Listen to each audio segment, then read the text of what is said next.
ಲೋಕಸಭಾ ಎಲೆಕ್ಷನ್ಗೆ ಸಂಬಂಧಿಸಿದಂತೆ ರಾಜ್ಯದ 14 ಕ್ಷೇತ್ರಗಳಲ್ಲಿ ಎರಡನೇ ಹಂತದ ಮತದಾನ ಪ್ರಕ್ರಿಯೆ ಮುಕ್ತಾಯ ಆಗಿದೆ. ಈವರೆಗಿನ ಮಾಹಿತಿಯ ಪ್ರಕಾರ 67.13% ಓವರಾಲ್ ಮತದಾನ ಆಗಿದೆ ಅನ್ನೋ ಮಾಹಿತಿ. ಇದರಲ್ಲಿ ಶಿವಮೊಗ್ಗ ಲೋಕಸಭಾ ಕ್ಷೇತ್ರದಲ್ಲಿ ಅತಿ ಹೆಚ್ಚು ಮತದಾನ ಆಗಿದೆ ಅನ್ನೋ ಮಾಹಿತಿ ಲಭ್ಯ ಆಗ್ತಾ ಇದೆ. ಇನ್ನು ಕ್ಷೇತ್ರ ವೈಸ್ ಯಾವ ಕ್ಷೇತ್ರದಲ್ಲಿ ಎಷ್ಟೆಷ್ಟು ಮತದಾನ ಆಗಿದೆ ಅನ್ನುವಂಥ ಡೀಟೇಲ್ ನೋಡ್ತಾ ಇದ್ದೀರಿ. ಕಲಬುರಗಿಯಲ್ಲಿ ಅತಿ ಕಡಿಮೆ ಅಂದರೆ 57.20 ಮತದಾನ ಆಗಿದೆ ಅನ್ನೋ ಮಾಹಿತಿ.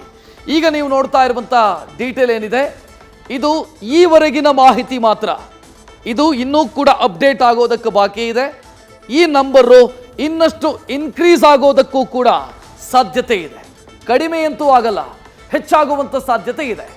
ಕಳೆದ ಬಾರಿ ಎಷ್ಟು ವೋಟಿಂಗ್ ಆಗಿತ್ತು ಬೆಳಗಾವಿಯಲ್ಲಿ ಅನ್ನೋದನ್ನು ನೋಡ್ತಾ ಇದ್ದೀರಿ, 67.84. ಈ ಬಾರಿ ಕಳೆದ ಬಾರಿಗಿಂತ ಹೆಚ್ಚು ವೋಟಿಂಗ್ ಆಗಿದೆ, 70.86% ವೋಟಿಂಗ್ ಆಗಿದೆ. ಸೊ ಆ ಮೂಲಕ ಕಳೆದ ಬಾರಿಗಿಂತ ಹೆಚ್ಚಿನ ಮತದಾನ ದಾಖಲಾಗಿದೆ. ಇನ್ನು ಬಳ್ಳಾರಿಯಲ್ಲಿ 69.76% ಕಳೆದ ಬಾರಿ, ಈ ಬಾರಿ 69.13% ಆಗಿದೆ. ಇದು ಇನ್ನೂ ಹೆಚ್ಚಾಗುವಂಥ ಸಾಧ್ಯತೆ ಇರೋದರಿಂದ ಕಳೆದ ಬಾರಿಗಿಂತ ಹೆಚ್ಚಾಗಬಹುದು ಅನ್ನೋ ನಿರೀಕ್ಷೆ ಸೃಷ್ಟಿಯಾಗಿದೆ. ಇದನ್ನು ಬಿಟ್ಟರೆ ಬೀದರ್ ಕಳೆದ ಬಾರಿ 63% ವೋಟಿಂಗ್ ಆಗಿತ್ತು, ಈ ಬಾರಿ 61.12% ವೋಟಿಂಗ್ ಆಗಿದೆ. ಇದು ಕೂಡ ಇನ್ಕ್ರೀಸ್ ಆಗುತ್ತೆ. ಆ ಮಾಹಿತಿ ಅಪ್ಡೇಟ್ ಆಗುತ್ತೆ. ಸ್ವಲ್ಪ ಹೊತ್ತಲ್ಲೇ ಇದರ ಅಪ್ಡೇಟೆಡ್ ಮಾಹಿತಿ ಸಿಗಬಹುದು. ನಾಳೆ ಹೊತ್ತಿಗೆ ಇನ್ನಷ್ಟು ಅಪ್ಡೇಟ್ ಆಗುವಂಥ ಸಾಧ್ಯತೆ ಇದೆ. ಬಿಜಾಪುರ 61.89% ಕಳೆದ ಬಾರಿ, ಈ ಬಾರಿ 61.85%. ಅಂದರೆ ಕಳೆದ ಬಾರಿಗಿಂತ ಹೆಚ್ಚಾಗತ್ತೆ ಬಿಜಾಪುರದಲ್ಲೂ ಅನ್ನೋದು ಗೊತ್ತಾಗ್ತಾ ಇದೆ. ಒಳ್ಳೆಯ ಪ್ರಮಾಣದ ವೋಟಿಂಗ್ ಆಗಿದೆ ಅನ್ನೋದು ಕಳೆದ ಬಾರಿ ಕಂಪೇರ್ ಮಾಡಿದರೆ.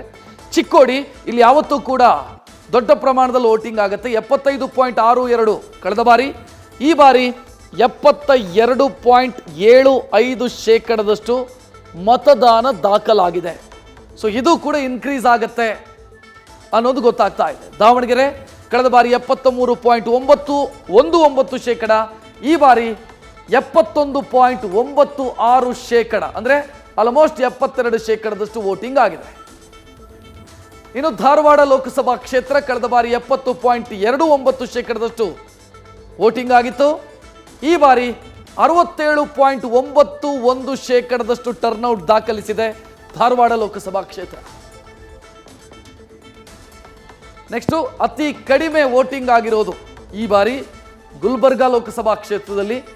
ಕಳೆದ ಬಾರಿ 61% ವೋಟಿಂಗ್ ಆಗಿತ್ತು, ಈ ಬಾರಿ 57.20% ವೋಟಿಂಗ್ ಆಗಿರೋದು ಗುಲ್ಬರ್ಗಾದಲ್ಲಿ. ಇದು ಹೆಚ್ಚಾಗಬಹುದು ಅನ್ನುವಂಥ ನಿರೀಕ್ಷೆ ಇದೆ. ಹಾವೇರಿಯಲ್ಲಿ ಕಳೆದ ಬಾರಿ 74.21, ಈ ಬಾರಿ 72.59% ಮಂದಿ ತಮ್ಮ ಹಕ್ಕು ಚಲಾಯಿಸಿದ್ದಾರೆ. ಕೊಪ್ಪಳದಲ್ಲಿ ಕಳೆದ ಬಾರಿ 68.56% ಜನ ವೋಟ್ ಮಾಡಿದರು, ಈ ಬಾರಿ 66.69% ಮಂದಿ, ಅಂದರೆ ಪ್ರತಿ 100 ಮತದಾರರ ಪೈಕಿ 66 ಮಂದಿ ತಮ್ಮ ಹಕ್ಕು ಚಲಾಯಿಸಿದ್ದಾರೆ, 67 ಮಂದಿ ತಮ್ಮ ಹಕ್ಕು ಚಲಾಯಿಸಿದ್ದಾರೆ ಅಂತ ಲೆಕ್ಕ. ನೆಕ್ಸ್ಟ್ ಇನ್ನು ರಾಯಚೂರು ಕಳೆದ ಬಾರಿ 58.34% ವೋಟಿಂಗ್ ಆಗಿತ್ತು, ಈ ಬಾರಿ ಕಳೆದ ಬಾರಿಯನ್ನು ಕ್ರಾಸ್ ಮಾಡಿದೆ, 60.72% ವೋಟಿಂಗ್ ಆಗಿದೆ. ಇದು ಕೂಡ ಇನ್ಕ್ರೀಸ್ ಆಗೋದು ಖಚಿತ. ನೆಕ್ಸ್ಟ್ ಶಿವಮೊಗ್ಗ ಕಳೆದ ಬಾರಿ 76.58% ವೋಟಿಂಗ್ ಆಗಿತ್ತು, ಈ ಬಾರಿ 73.30% ಮಂದಿ ತಮ್ಮ ಹಕ್ಕು ಚಲಾಯಿಸಿದ್ದಾರೆ ಶಿವಮೊಗ್ಗ ಲೋಕಸಭಾ ಕ್ಷೇತ್ರದಲ್ಲಿ. ಇನ್ನು ಉತ್ತರ ಕನ್ನಡದಲ್ಲಿ ಕಳೆದ ಬಾರಿ 74% ವೋಟಿಂಗ್ ಆಗಿತ್ತು, ಈ ಬಾರಿ 70% voting Uttara Kannada Lok Sabha ಕ್ಷೇತ್ರದಲ್ಲಾಗಿದೆ. News first ನಿರ್ಭೀತಿಯಿಂದ ನಿಮ್ಮ ಪರವಾಗಿ.